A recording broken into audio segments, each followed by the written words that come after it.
গত 15 বছরের ফ্যাসিবাদী সময়ে নৌবাহিনী, বাংলাদেশ নৌবাহিনীর সাথে ভারতের সাথে একটা সমঝোতা হয়েছে যে আমাদের কোস্টাল এরিয়াতে 20টা রেডার বসানো হবে এবং কোস্টগার্ডের 4টা জাহাজে 4টা রেডার বসানো হবে।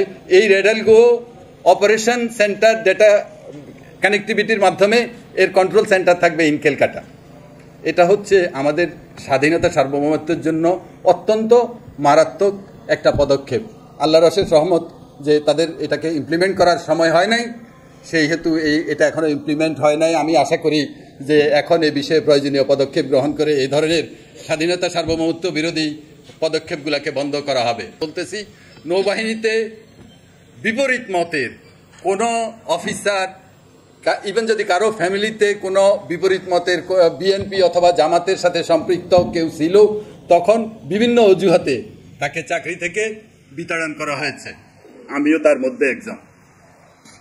যেমন একজন অফিসার MIST-তে অধ্যয়নরত ছিল, হঠাৎ করে একদিন নৌবাহিনীরই অন্য 2জন অফিসার ওখানে গেল, তার ডিপার্টমেন্টাল হেডের কাছে গিয়ে তাকে অফিস রুমে ডেকে আনলো। আনার পরে তাকে বলল যে তোমার বিষয়ে একটা ইনভেস্টিগেশন করতে হবে, এই জন্য তুমি আমাদের সাথে চলো। That officer went with them, গিয়ে গাড়িতে উঠলো।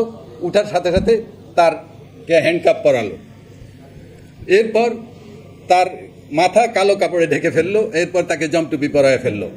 নাও, দুনিয়ার কোনো আইনে একজন মানুষের প্রতি এ ধরনের আচরণ করা যায় না, অথচ এই আচরণগুলো আমাদের নৌবাহিনীতে হচ্ছে। আমি আসলে 32 ইয়ার্স নেভিতে চাকরি করার পরে আজকে এখানে দাঁড়িয়ে আমি নৌবাহিনীর বিপক্ষে কথা বলতে হচ্ছে, এই জন্য আমার কাছে সত্যিই খারাপ লাগছে। কারণ একটা অর্গানাইজেশনে 32 ইয়ার্স থাকার পরে তার অনিয়ম নিয়ে কথা বলতে হবে, এটা আমি কখনো আশা করি নাই। সো এই অফিসারকে তারপরে 2 দিন, তার ভাষ্য মতে 2 দিন তাকে ঢাকাতে কোনো এক জায়গায় একটা চেয়ারের মধ্যে শিকল বাঁধা অবস্থায় রেখেছে এবং তার উপরে বিভিন্ন ধরনের নির্যাতন করেছে। তারপরে এক সময় তাকে চিটাগং নিয়ে যায় এবং 183 ডেজ তাকে বন্দি অবস্থায় রাখে।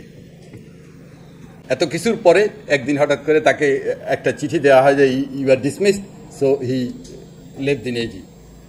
এইভাবে একজন অফিসার নামাজ পড়তে গিয়ে রুমের মধ্যে তৎকালীন প্রধানমন্ত্রীর ফটোগ্রাফ ছিল, সো নামাজের সময় উনি ওটাকে নামিয়ে রেখে নামাজ পড়লেন, একটু পরে আবার উঠায় রাখলেন। এইটা কেউ একজন হয়তো দেখে এটা রিপোর্ট করেছে এবং এই কারণে অফিসারকে তার কয়েকদিন পরে জঙ্গি হিসাবে ট্যাগ করে তাকে চাকরি থেকে বহিষ্কার করা হয়েছে।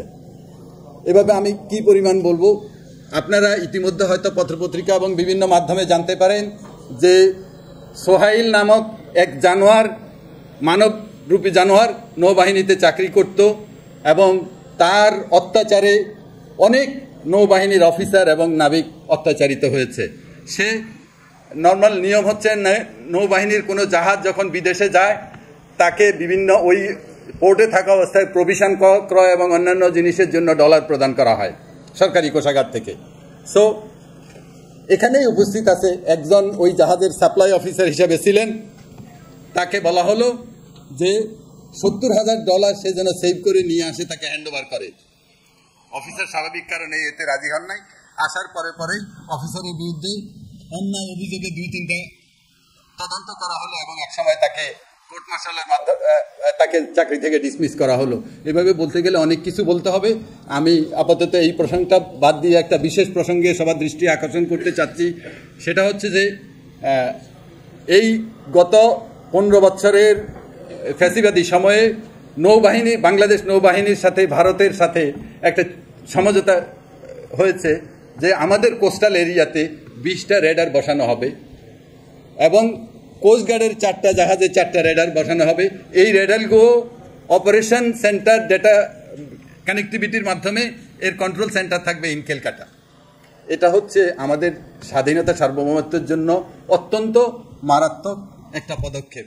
আল্লাহর অশেষ রহমত যে তাদের এটাকে ইমপ্লিমেন্ট করার সময় হয় নাই, সেই হেতু এটা এখনো ইমপ্লিমেন্ট হয় নাই। আমি আশা করি যে এখন এ বিষয়ে প্রয়োজনীয় পদক্ষেপ গ্রহণ করে এই ধরনের স্বাধীনতা সার্বভৌমত্ব বিরোধী পদক্ষেপগুলোকে বন্ধ করা হবে।